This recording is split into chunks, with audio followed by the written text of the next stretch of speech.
Bom dia a todos. Queridos, quero convidá-los para abrirmos a palavra de Deus em Êxodo capítulo 20, versículo de número 15. Estivemos lendo do verso 1 ao 14, agora nós leremos apenas o verso de número 15. O 8º mandamento, que diz: não furtarás, não furtarás. Vamos orar ao Senhor neste momento? Senhor nosso Deus, graças te rendemos, ó Pai, nesta manhã, porque aqui estamos diante da Tua lei para podermos, ó Deus, sermos instruídos pelo Senhor. Ó Deus, suplicamos humildemente que o Teu Espírito possa nos conduzir, nos guiar, nos iluminar na compreensão da Tua lei e que possamos, Senhor, ao compreendê-la, guardá-la em nosso coração com amor, com zelo, com dedicação, para colocarmos em prática em nossas vidas, para que assim, Senhor, estejamos honrando e glorificando ao Teu santo nome, na medida em que obedecemos aos Teus mandamentos. Abençoa, Senhor, o Teu povo nesta manhã aqui reunido, para que assim, Senhor, possamos sair edificados pela Tua palavra. Tira todo o empecilho, toda a distração, tudo aquilo que possa comprometer o aprendizado da Tua lei nesta manhã. É o que te pedimos, Senhor, humildemente, em nome do Senhor Jesus Cristo. Amém. Bem, queridos, chegamos ao 8º mandamento. Nesses últimos estudos, nós estivemos tratando a respeito do mandamento não matarás. E nós vimos que este mandamento, ele tem como objetivo a preservação da santidade da vida. Depois nós tratamos a respeito do mandamento não adulterarás. Este mandamento, por sua vez, trata a respeito da santidade do sexo. E hoje nós estaremos tratando do mandamento não furtarás, que trata especificamente de se preservar a santidade da propriedade privada. E aqui, queridos, é importante nós relembrarmos que nós estamos seguindo o roteiro do nosso catecismo maior. E como os irmãos já estão habituados, o catecismo maior, ele trata da seguinte forma os mandamentos. Ele vai abordá-los numa perspectiva positiva e também numa perspectiva negativa, ou seja, o que é que exige esse mandamento e o que é que proíbe este mandamento, certo? Então, quando a lei diz não matarás, ela também está dizendo preserve a vida. Quando ela diz não adulterarás, ela também está dizendo seja fiel. Então, é justamente nessa perspectiva do que o mandamento exige e do que o mandamento proíbe que nós estamos seguindo o nosso catecismo maior.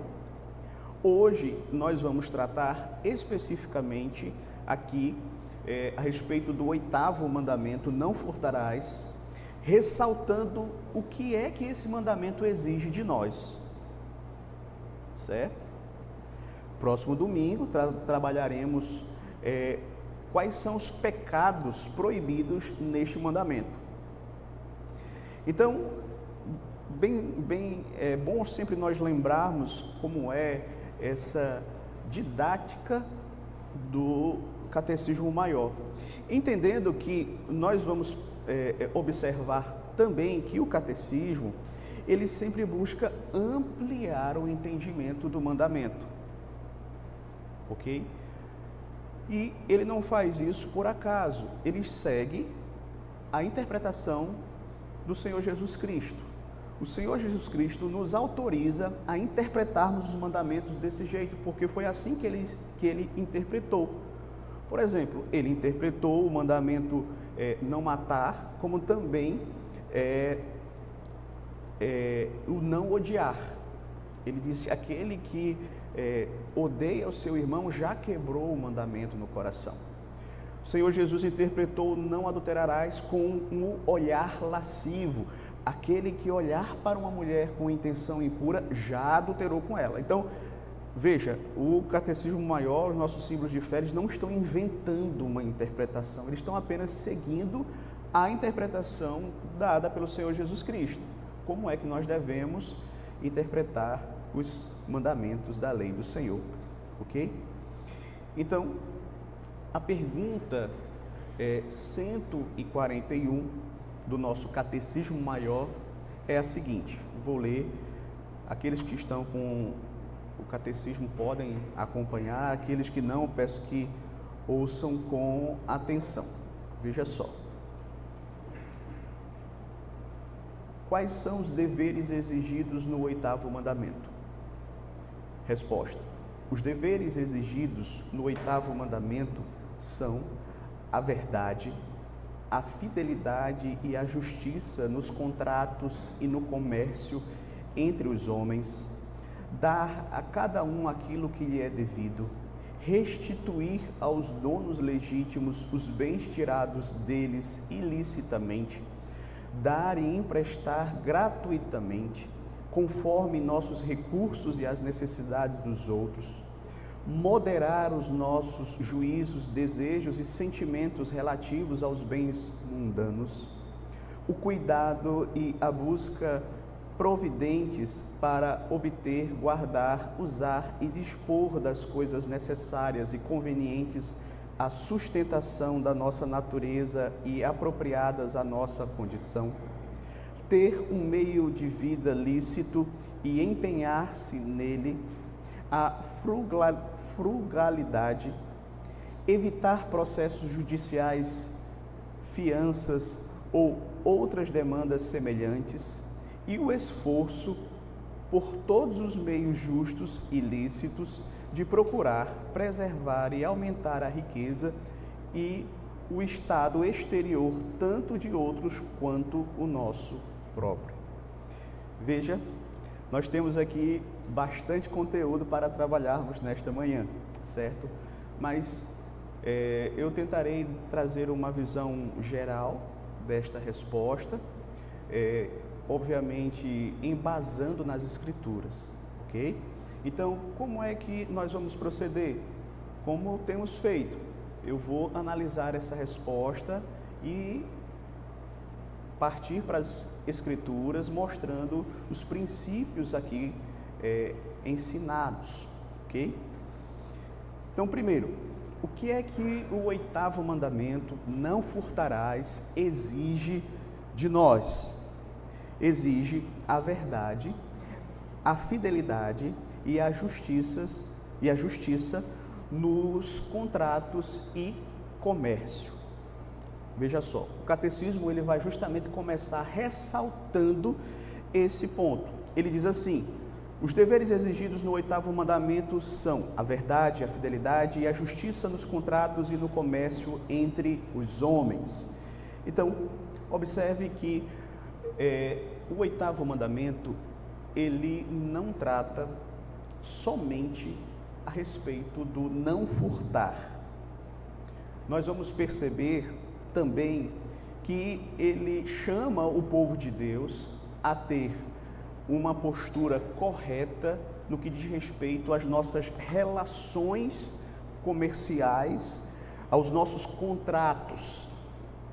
Então, como é que deve ser marcada a nossa atitude nessas relações comerciais e nos contratos? Por meio da verdade, por meio da justiça, por meio da fidelidade. Veja, o crente, ele é chamado a ter essa postura nas suas relações comerciais e nos seus contratos. Veja, nós vivemos, meus queridos, em uma sociedade, em um mundo onde a esperteza muitas vezes é celebrada. A Escritura nos lembra que a verdadeira prosperidade, ela vai nascer da integridade.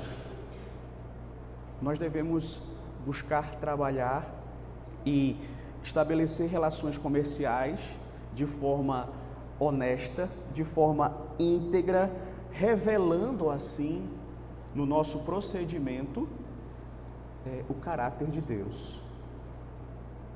Veja, o nosso Deus, ele é um Deus fiel à sua palavra. O nosso Deus, ele é um Deus justo. O nosso Deus é um Deus verdadeiro.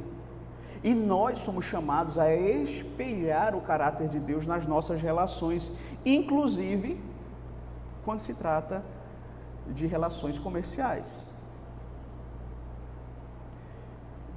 Então, o cristão, ele deve prezar pela justiça nas suas relações comerciais. Veja o que é que diz Levítico capítulo 19, versículo 35 e 36.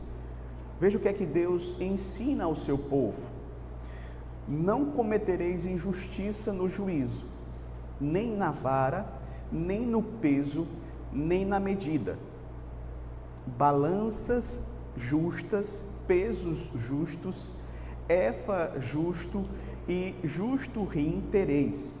Eu sou o Senhor, vosso Deus, que vos tirei da terra do Egito. Então, você vai perceber que quando Deus deu a lei civil de Israel, Ele estabeleceu ali as leis sobre pesos e medidas, que vão justamente mostrar a importância, o dever de sermos honestos nas nossas relações. Então, fraudar informações, esconder defeitos, manipular as coisas de forma desonesta, isso é roubo. Isso é roubo. Isso é uma forma de roubar.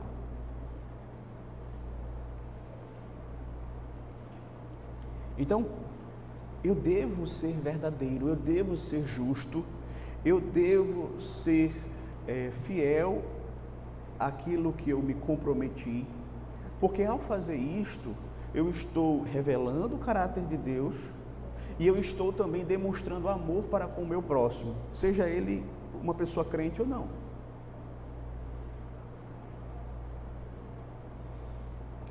Mas veja, Provérbios capítulo 11, verso 1 diz assim: balança enganosa é a abominação para o Senhor, mas o peso justo é o seu prazer. Balança enganosa é a abominação para o Senhor, mas o peso justo é o seu prazer. Veja, a imagem aqui é bem clara, meus queridos. No comércio antigo, as balanças, elas representavam de fato a honestidade, a justiça nas relações. E observe, meus queridos, que Deus requer que sejamos justos aqui. Ou seja, Deus quer que tenhamos uma atitude honesta, porque de fato isso é aquilo que lhe agrada. A balança enganosa ele abomina, enquanto que o peso justo é o seu prazer. Ou seja, quando nós agimos honestamente, nós o fazemos, por quê? Porque nós sabemos que isso agrada a Deus. Ou seja, quando eu lido com as minhas relações comerciais, com as outras pessoas, com os meus contratos de forma correta, íntegra, honesta, eu sei que Deus está se agradando de mim, sem falar que eu também estou dando bom testemunho para as pessoas, certo? O cristão, ele cumpre a palavra empenhada, refletindo a fidelidade de Deus. Veja o que é que está lá em Salmo 15, verso 4. Lá é dito o seguinte, que o servo de Deus, ele jura com dano próprio e não se retrata. Ou seja, o servo de Deus, o crente em Cristo Jesus, ele tem compromisso com a sua palavra. ele não só honra a sua palavra quando ela lhe convém. O cristão, ele cumpre suas promessas, mesmo que isso lhe cause algum custo. Como diz o texto, dano próprio. E essa atitude, meus queridos, ela reflete, como eu disse, o caráter divino de um Deus que ele é fiel. Deus, ele nunca falha em cumprir aquilo que ele promete. Portanto, quando o cristão mantém a sua palavra, está refletindo a fidelidade de Deus. Certo? É óbvio que naquilo que é correto, naquilo que é lícito, naquilo que é legítimo, obviamente. Certo? Veja, o cristão, ele deve ser honesto nos seus negócios, porque a sua ética, ela é moldada pela regra áurea.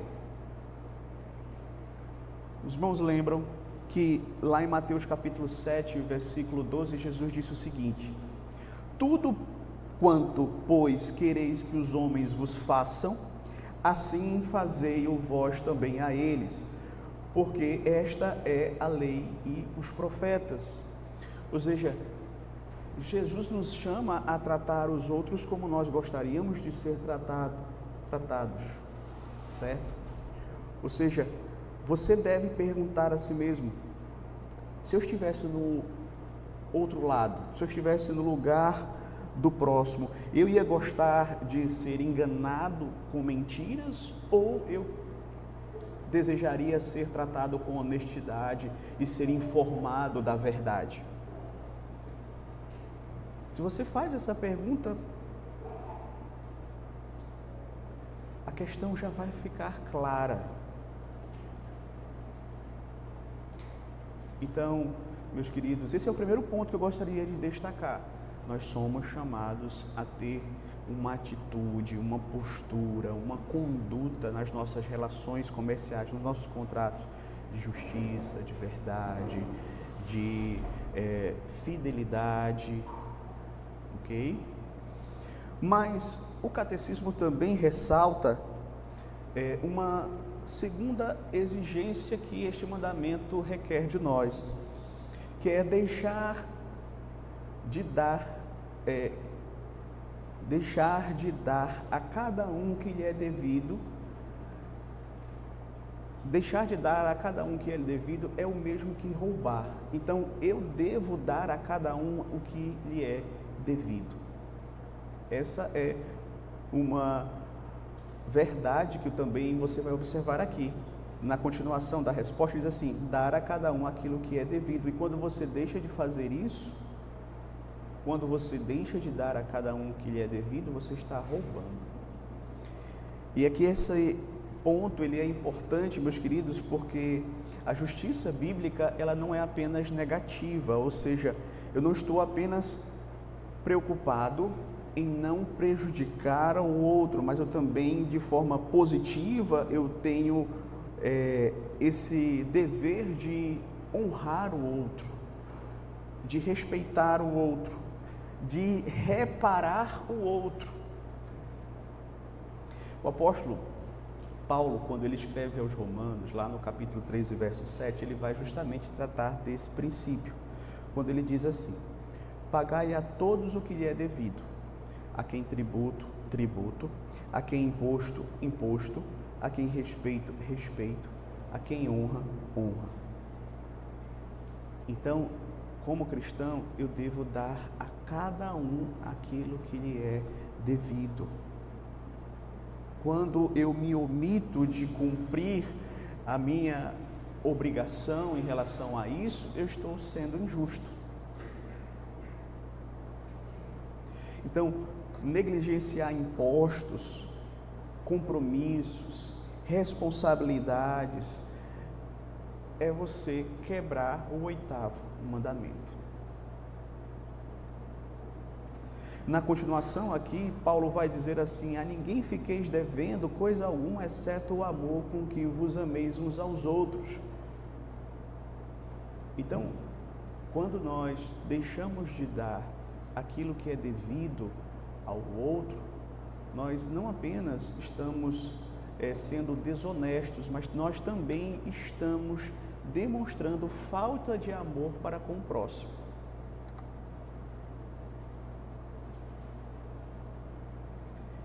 Por isso que Paulo acrescenta aqui também: devemos dar a cada um que lhe é devido, e a ninguém fiquei devendo coisa alguma, exceto o amor. E Tiago, quando ele escreve àqueles patrões que estavam sonegando o pagamento dos seus empregados, ele vai dizer assim, lá na sua epístola, no capítulo 5, verso 4: eis que o salário dos trabalhadores que ceifaram os vossos campos, que por vós foi retido com fraude, está clamando, e os clamores dos ceifeiros penetram até os ouvidos do Senhor dos Exércitos. Então veja aqui que Deus, ele está observando aquela injustiça praticada por aqueles patrões com relação aos seus empregados. A injustiça nos contratos sociais é vista pelo Senhor. O clamor do prejudicado chega até os ouvidos do Senhor.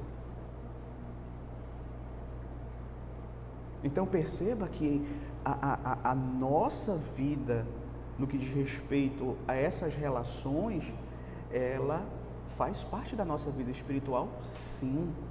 Nós não podemos desassociar, dizer, não, uma coisa é a minha vida espiritual enquanto eu estou na igreja, outra coisa é a maneira como eu trato os meus negócios. Não.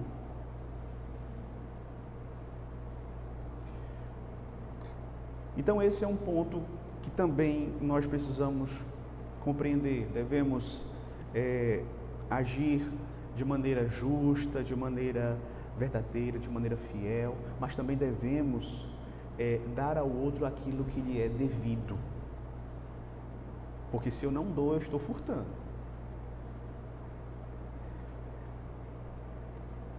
Terceiro, esse mandamento, o oitavo mandamento, também exige de nós restituir aos donos legítimos os bens tirados deles ilicitamente. Então veja, Deus vai tratar a respeito deste princípio da restituição, por exemplo, quando ele diz lá em Êxodo 22:1, na lei civil de Israel: se alguém furtar boi ou ovelha e o abater ou vender, por um boi pagará 5 bois, e 4 ovelhas por uma ovelha. Então, se alguém roubasse um boi, uma ovelha, naquele período ali, dentro da lei civil de Israel, que nós sabemos foi abolida em Cristo, mas aqui traz alguns princípios que também podemos aprender com eles, certo? Se alguém roubasse um boi ou uma ovelha para abater ou vender, ele tinha que pagar por um boi 5 e por uma ovelha 4. Ou seja, a restituição, ela não era nem proporcional àquilo que foi roubado, ela tinha que ser maior.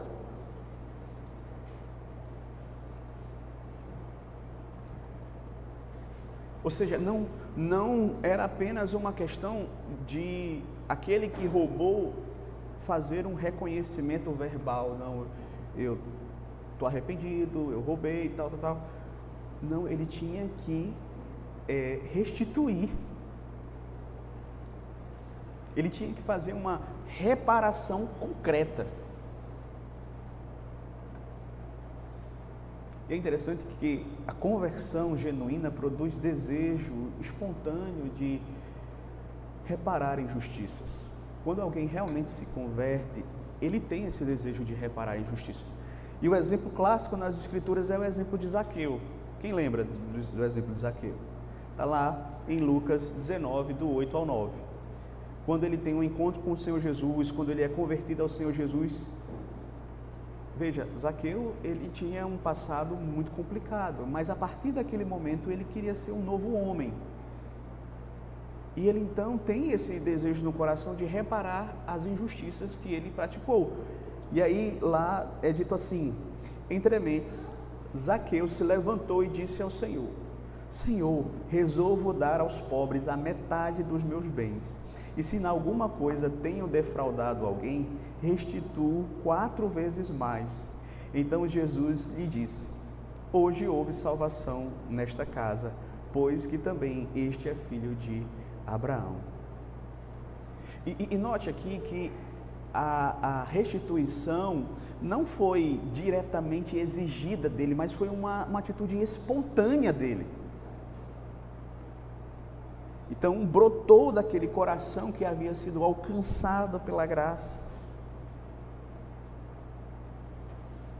Então a restituição nesses casos, ele não vai pagar o perdão, não, mas vai demonstrar o perdão recebido, porque vai ser justamente um fruto de que você foi perdoado, o resultado que foi perdoado. Eu tive um professor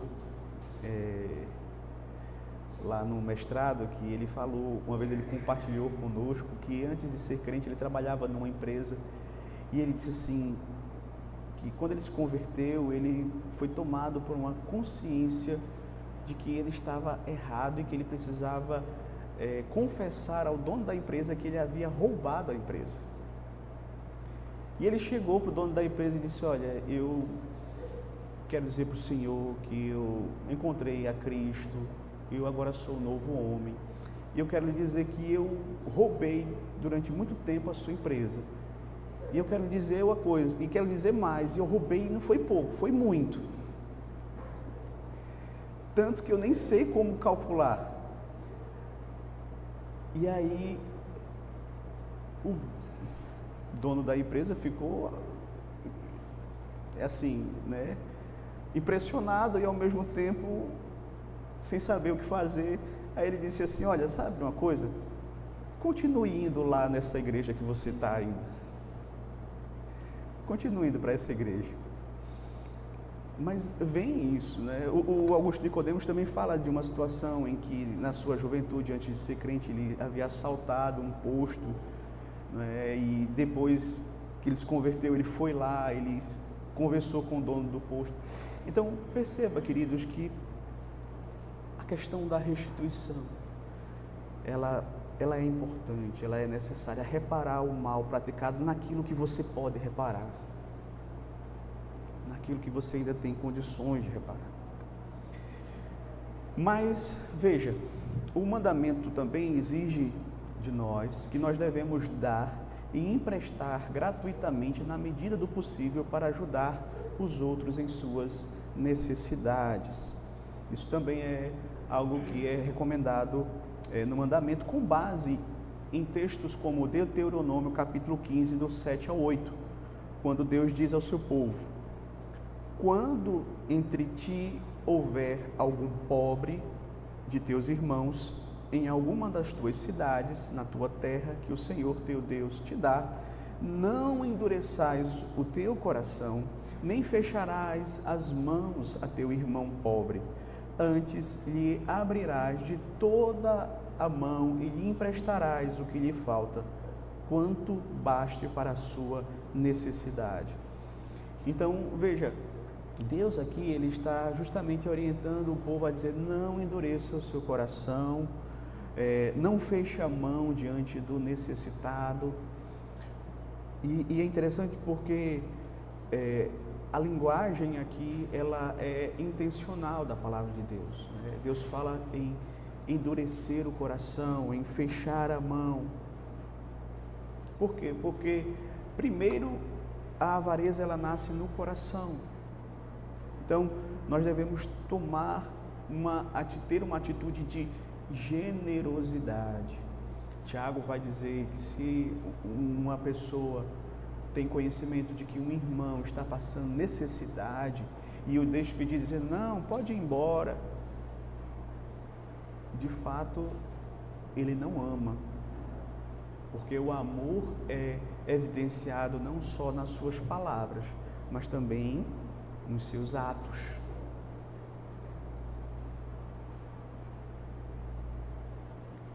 E poucas coisas, meus queridos, revelam tanto do nosso coração quanto a maneira como nós nos relacionamos com o dinheiro. Por isso, a Escritura, ela sempre recomenda a liberalidade, para justamente tratar dessa questão no nosso coração, porque nós temos uma tendência natural do nosso coração a sermos egoístas. Veja, o 8º mandamento não apenas condena o roubo, mas também nos chama a uma postura ativa de liberalidade, de usar o que temos para aliviar as necessidades reais do próximo, refletindo assim o quê? A bondade de Deus.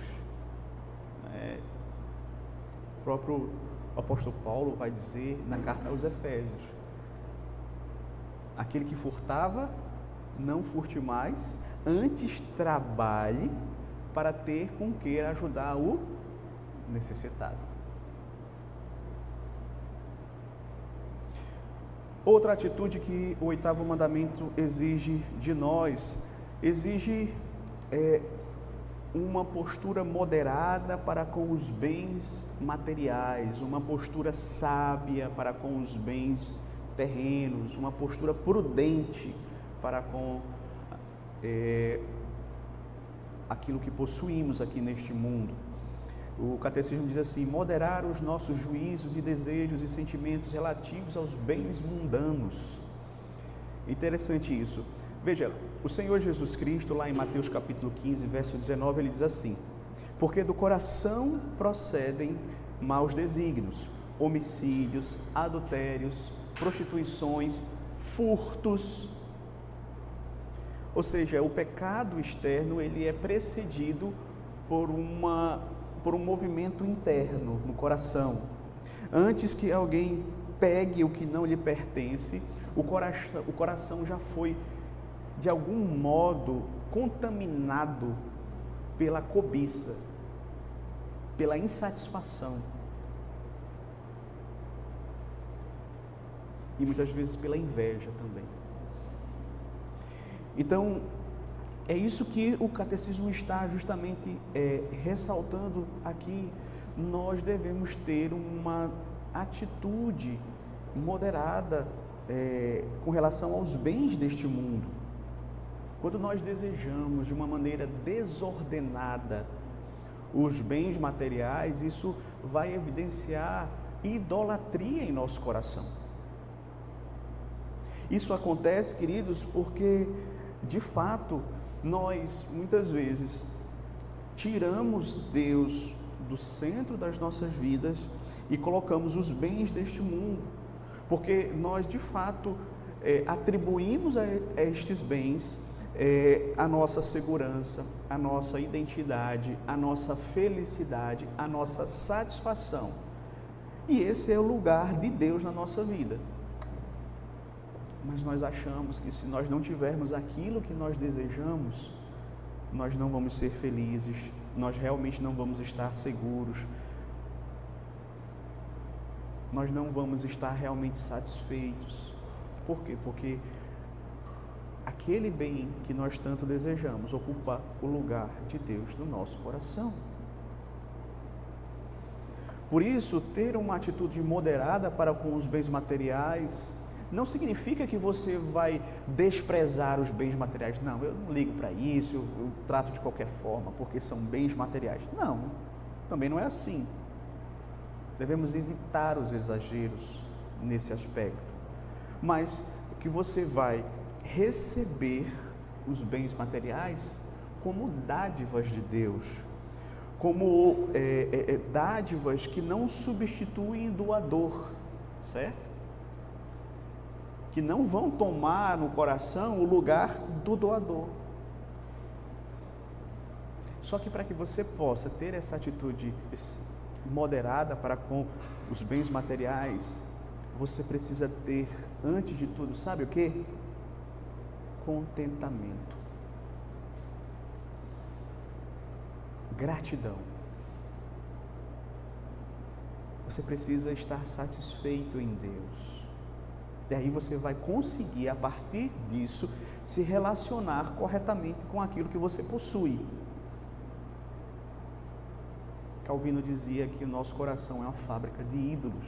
Então, muitas vezes, as coisas que nós possuímos, ainda que sejam corretas e lícitas e legítimas, podem sim ocupar o lugar de Deus no nosso coração. Por isso, os afetos, os desejos, eles precisam estar devidamente ordenados. Deus é, de fato, o primeiro em nossas vidas.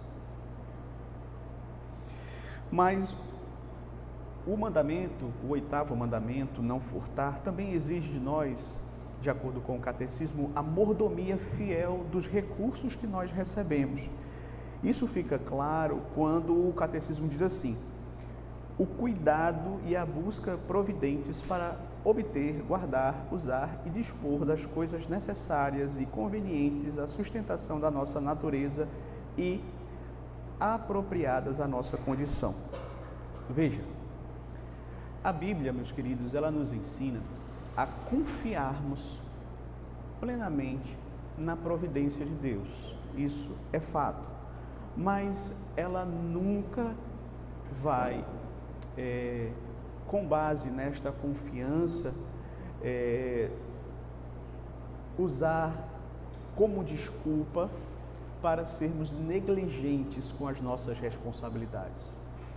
Veja, o mesmo Deus que promete, na sua providência, suprir as nossas necessidades, também nos chama a sermos diligentes, a sermos prudentes, a sermos responsáveis, certo? Então, eu creio que aos seus ele dá enquanto dormem, mas isso não quer dizer que eu vou viver dormindo. Eu tenho que acordar, eu tenho que ir trabalhar, mas eu sei que é a mão providente de Deus que vai me abençoar.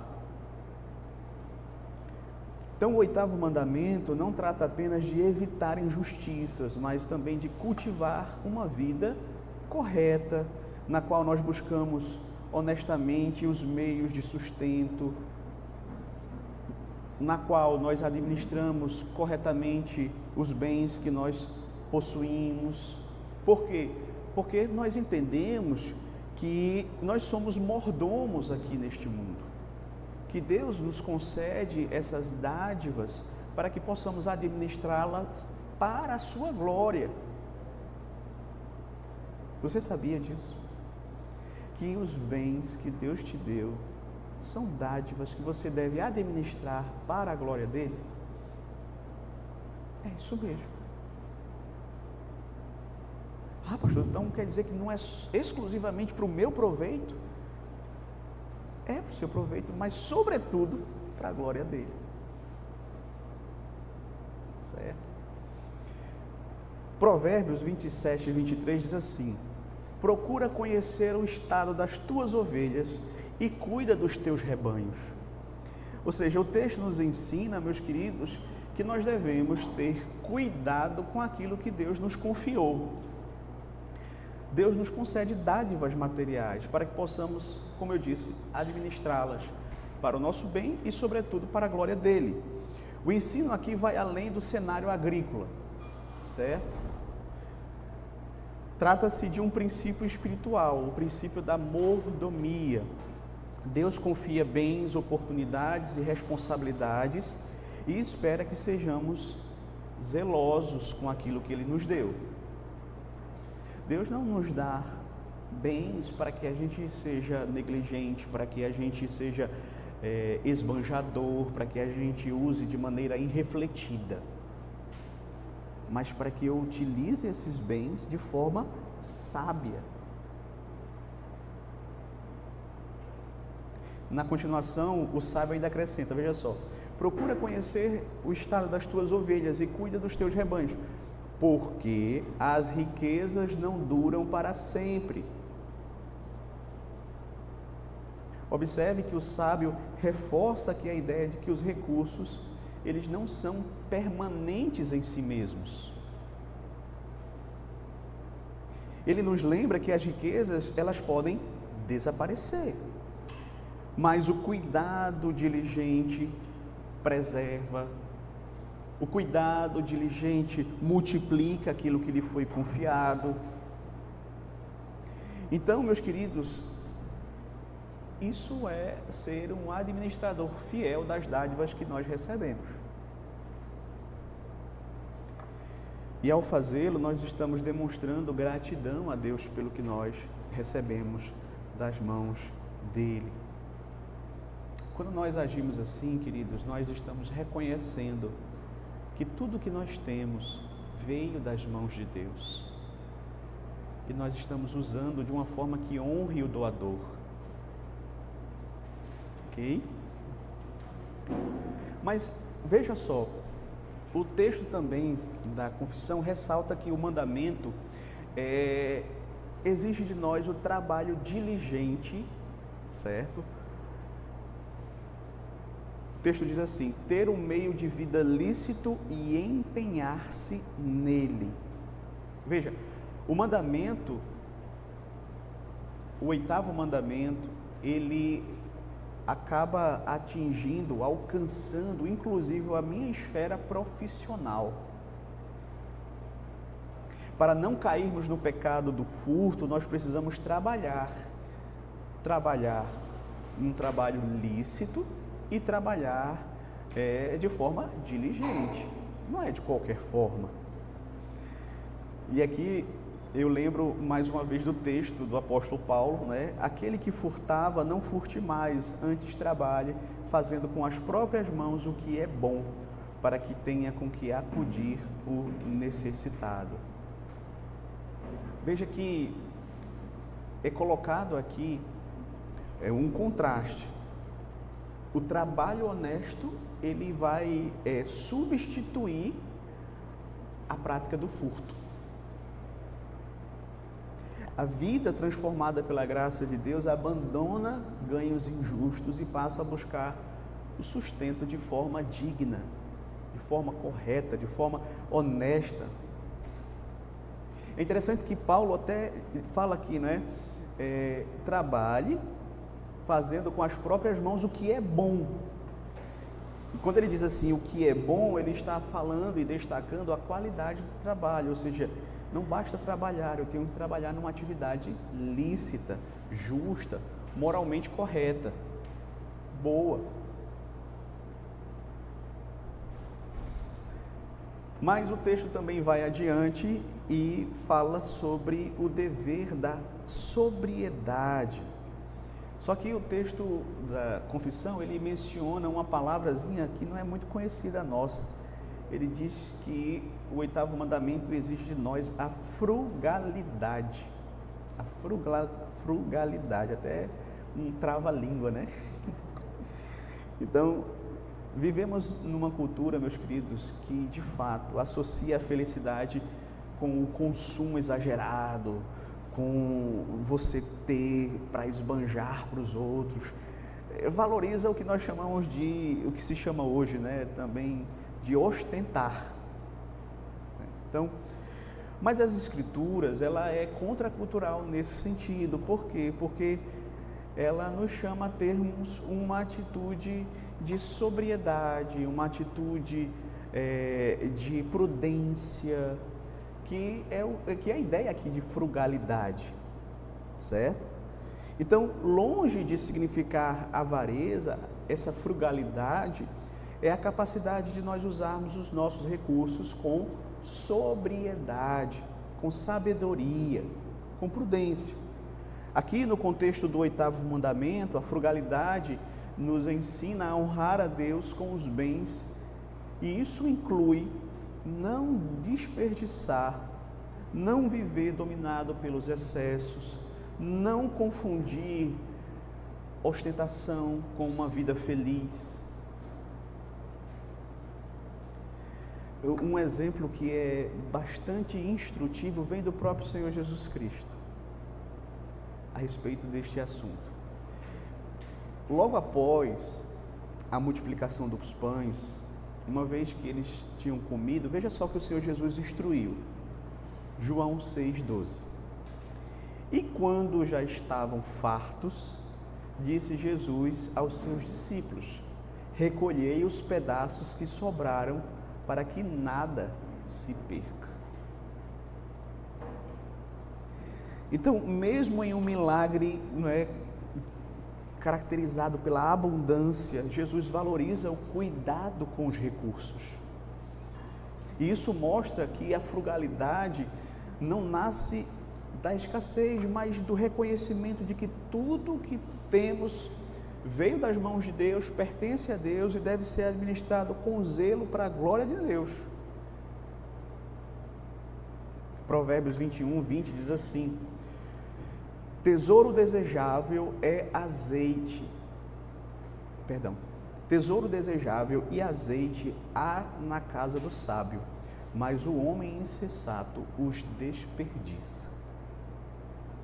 Ou seja, o contraste é claro. O sábio administra com prudência, enquanto que o insensato consome tudo impulsivamente e desperdiça. Então, a frugalidade, meus queridos, ele é um sinal de sabedoria e não de mesquinhez. Paulo vai dizer que essa frugalidade, ela nasce do contentamento. Veja só, 1 Timóteo 6,8. Tendo sustento e com que nos vestir, estejamos contentes. Tendo sustento e com que nos vestir, estejamos contentes. Quem aprende a viver com gratidão pelo suficiente, evita aquela escravidão do consumo, aquela necessidade de sempre querer ter mais, de sempre querer ter aquilo que não tem, e vive uma vida dentro dessa prudência, certo? Mas estamos chegando no final. O mandamento também nos diz que devemos evitar demandas judiciais desnecessárias.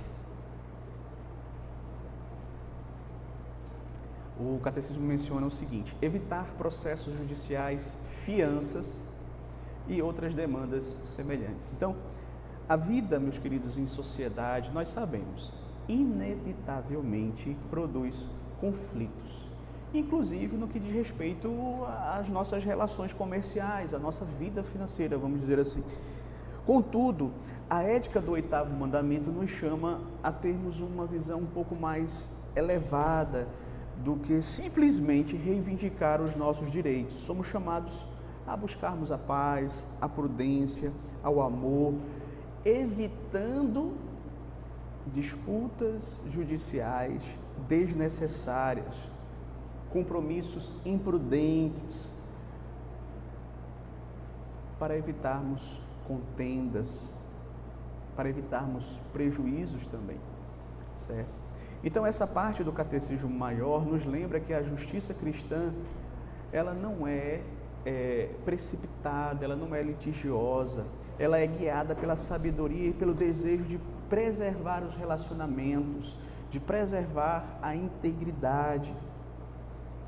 Então, veja, não saia daqui dizendo: o pastor está ensinando que nós não devemos, sobre hipótese alguma, entrarmos em juízo contra alguém que nos prejudicou. Não, eu não estou falando isso, certo? Deixando bem claro, eu não estou falando isso. Haverá momentos em que demandas judiciais serão necessárias, sim. E não há nada de errado em recorrermos a ela. Muito pelo contrário, muitas vezes nós devemos recorrer, certo? Entretanto, até nisso, nós somos chamados a usar sabedoria, certo? Veja o que é que Paulo diz aqui em 1 Coríntios 6, do 1 ao 7. É um texto um pouquinho longo, mas eu peço que você preste atenção. Aventura-se algum de vós, tendo questão contra outrem, a submetê-lo a juízo perante os injustos e não perante os santos? Ou não sabeis que os santos hão de julgar o mundo? Ora, se o mundo deverá ser julgado por vós, sois acaso indignos de julgar as coisas mínimas? Não sabeis que havemos de julgar os próprios anjos? Quanto mais as coisas desta vida. Entretanto, vós, quando tendes a julgar negócios terrenos, constituís um tribunal daqueles que não têm nenhuma aceitação na igreja. Para vergonha vos digo, não há, porventura, nem ao menos um sábio entre vós, que possa julgar no meio da irmandade? Mas irá um irmão a juízo contra outro irmão, e isto perante incrédulos? Aqui não é uma pergunta, é uma afirmação, né? E isso perante incrédulos.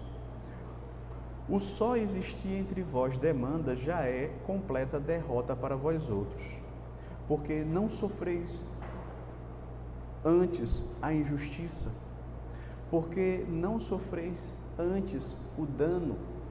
Você percebe aqui que Paulo está chamando a igreja a ter uma perspectiva um pouco mais elevada, a buscarmos ser sábios, certo? Paulo aqui não está proibindo de forma nenhuma toda a ação judicial em termos absolutos, mas ele denuncia aqui uma atitude de um espírito contencioso, uma atitude egoísta, uma atitude de uma pessoa que está preocupada simplesmente consigo mesmo e não com o bem do Evangelho. Então, o princípio é que a reconciliação e a paz devem ser priorizadas, pois o testemunho do Evangelho vale mais do que qualquer vitória pessoal, certo? Então, nós precisamos ter essa capacidade, essa sabedoria, como crentes em Cristo Jesus, certo? O catecismo também fala aqui de evitarmos fianças e outras demandas semelhantes. Aqui também está incluído o se tornar fiador de maneira imprudente. E nós temos na palavra de Deus a advertência contra isso. Provérbios 11:15 diz assim: quem fica por fiador de outrem sofrerá males, mas o que foge de você estará seguro. O sábio nos adverte aqui que quem se compromete como fiador sofrerá prejuízo. Pastor, então quer dizer que a Bíblia ensina que a gente não deve ajudar o outro? Não é isso. Mas, meus queridos, a imprudência muitas vezes pode nos levar a dificuldades com o próximo e a grandes prejuízos financeiros. Então, o princípio aqui é termos compaixão, mas também, ao mesmo tempo, termos discernimento, certo? E não nos comprometermos com situações que, de fato, vão trazer dificuldades para nós no futuro. Certo? Então, por isso que a palavra de Deus nos adverte nesse sentido. Por fim, devemos buscar a prosperidade com propósito e justiça. Veja só, o catecismo conclui dizendo o seguinte: o esforço por todos os meios justos e lícitos de procurar, preservar e aumentar a riqueza e o estado exterior, tanto de outros quanto o nosso próprio. Então, à primeira vista, parece até muito surpreendente que o 8º mandamento inclua o dever de você promover prosperidade. Contudo, a Escritura revela que a ética cristã, ela não é contra a prosperidade material, o crescimento material. O crescimento material em si, ele não é um pecado.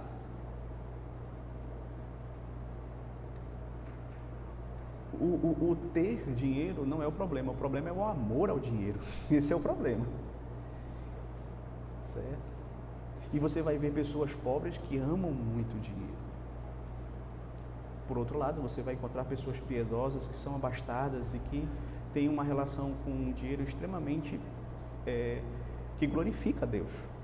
Isso é fato, certo? Então, nós devemos ter essa visão correta. Até porque, meus queridos, veja só, a Bíblia diz o seguinte, Provérbios 10, 4: o que trabalha com a mão remissa empobrece, mas a mão dos diligentes vem a enriquecer-se. Ou seja, esse é um princípio. Esse é um princípio que vale tanto para o crente quanto para o descrente, viu? Se a pessoa trabalha de maneira diligente, a tendência é que ela prospere. Se a pessoa ela procura se empenhar, ser um bom profissional, se especializar, ser alguém que realmente é bom naquilo que faz e tudo, e faz com excelência, faz o melhor, se torna uma referência, a pessoa vai prosperar. Tem um outro provérbio que agora me veio à mente, eu nem tinha lembrado desse quando eu estava fazendo o estudo, mas tem um provérbio que diz assim: conhece um homem perito no que faz? Entre os reis será colocado. Então, isso mostra que se você segue a ética cristã do trabalho, você é honesto, você é justo nas suas relações, você é uma pessoa diligente no seu trabalho, você não fica roubando o tempo do seu empregador, se você procura fazer as coisas com dedicação, com amor, como diz inclusive a palavra de Deus, como para o Senhor, né? Não para homens. Quando você vive assim, a tendência natural, né, é que você prospere. E isso não é pecado. Dizer que isso é pecado não é bíblico. Por isso que o texto fala, né, a mão remissa que representa o descuido, a falta de empenho, a irresponsabilidade. Já a mão diligente simboliza a disciplina, a constância, o comprometimento. E assim, meus queridos, a prosperidade mencionada, ela não vai cair do céu por acaso. Não, ela é o resultado ordinário de alguém que se dedicou. Então, o crescimento material aparece como consequência ordinária de uma vida marcada pela diligência. Pelo menos deveria ser assim. Então, quando alguém trabalha com empenho, administra com sabedoria os seus bens, certo? Busca o crescimento através dos meios justos, honra a Deus, é sábio na utilização dos seus recursos, então, naturalmente, essa pessoa, ela vai prosperar. O que a Bíblia condena, meus queridos, é o amor ao dinheiro, a avareza, aquela sensação de autossuficiência que as pessoas têm quando muitas vezes têm muito dinheiro, muito recurso. Isso sim é condenado nas Escrituras. Mas por que eu devo buscar trabalhar de forma diligente? Veja, como diz aqui o catecismo, né? Tanto para o bem próprio como para o bem dos outros. Nós lemos aqui Efésios 4, 28. Aquele que furtava, não furte mais, antes trabalhe com as próprias mãos, fazendo o que é bom, para que tenha com que acudir o necessitado. Ou seja, se eu tiver condições, se eu prosperar, vou poder ajudar ao necessitado, até de uma forma melhor, certo? Então, o trabalho, ele produz recursos não apenas para nós, mas também para acudir os necessitados. Então, o fruto do trabalho, ele também tem essa característica, certo, meus queridos? Então, o cristão, ele não é contra o trabalho, contra a prosperidade, contra a propriedade privada, certo? Muitas pessoas às vezes querem interpretar aquele texto de Atos dos Apóstolos, quando naquela ocasião em específico, uma situação bem particular ali, houve uma mobilização dos irmãos para uns vender o que tinham e doar, dizendo que os cristãos eles devem adotar esse tipo de postura, de que ninguém deve ter nada propriamente seu, mas que tudo deve ser do bem comum. Não. Ali foi uma situação bem específica, mas e você não pode interpretar um texto fora do contexto do todo das Escrituras. Nas Escrituras a Bíblia ensina que o cristão deve trabalhar honestamente, deve adquirir os seus recursos para que ele possa tanto viver bem como ajudar outros que estão passando por necessidade. Claro, viver bem no sentido que nós vimos aqui, na frugalidade, um viver prudente, sábio, não esbanjando, não usando os recursos de maneira irrefletida, mas de maneira sábia, certo? Então, precisamos compreender esse princípio. Então, caminhando para as aplicações, certo? Só para a gente poder...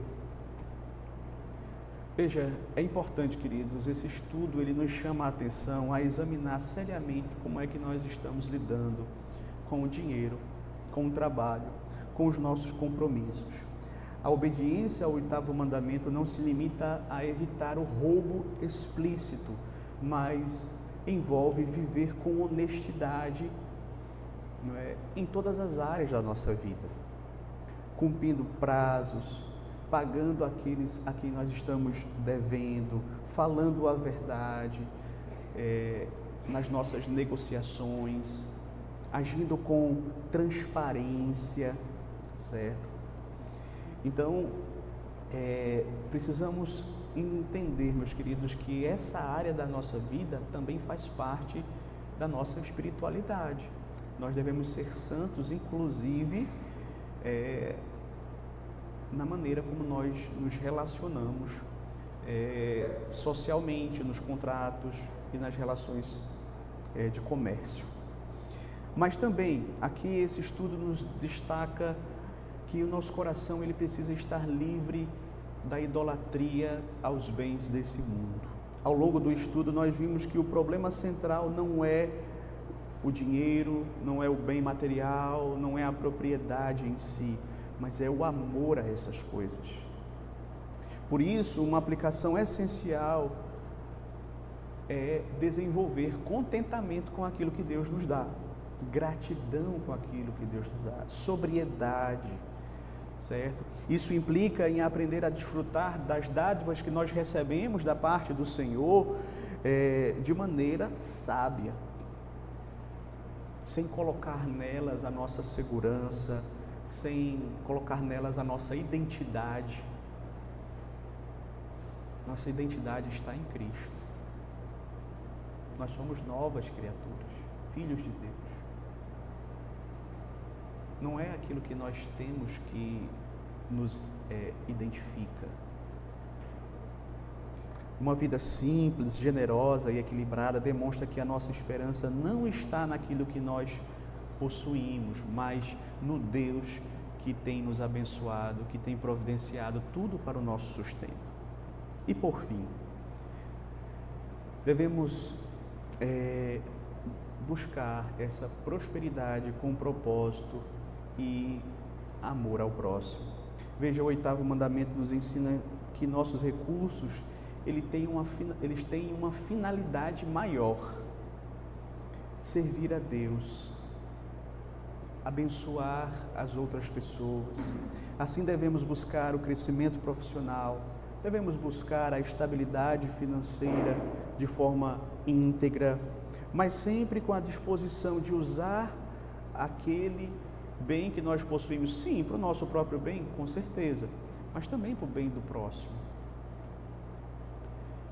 A aplicação aqui, meus queridos, para a nossa vida é justamente essa. Nós devemos entender o trabalho, o planejamento, a prosperidade como sendo instrumentos pelos quais nós buscamos servir a Deus, servir ao próximo, glorificar a Deus e demonstrar amor cristão. E sim, para o nosso próprio sustento, para que possamos viver de uma maneira correta, de uma maneira íntegra, de uma maneira que possa dar bom testemunho de pessoas que trabalham honestamente e que não vivem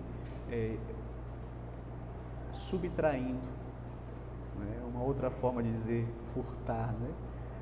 Aquilo que é do outro. Então, Deus nos abençoe. Próxima semana, se Deus assim nos permitir, continuaremos vendo quais são os pecados proibidos neste mandamento. Amém. Vamos louvar ao Senhor.